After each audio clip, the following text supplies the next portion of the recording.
ओम नमो भगवते वासुदेवाय। प्रिय सज्जन वृंद, आज आम उत्कलर मणि गोपबंधु दासंकर कवितारू किछि पाठ करिबा। जगत सरसे भारत कमल तामध्ये केशर पुण्य नीलाचल। भारतर प्रतिमुख्य कल्पवट प्रभु जगन्नाथ सर्वत्र प्रकट। भारतर सर्वशिला शालग्राम विश्व प्रसिद्ध पुण्य पुरी धाम। भारतर जलराशि तीर्थ जल प्रति देवालय पुण्य नीलाचल।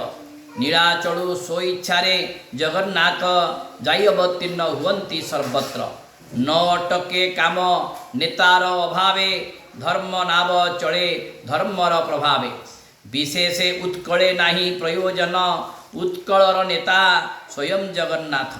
क्षीण हेले विश्व धार्मिक शक्ति छाड़ी नीलाचल प्रभु विश्वपति।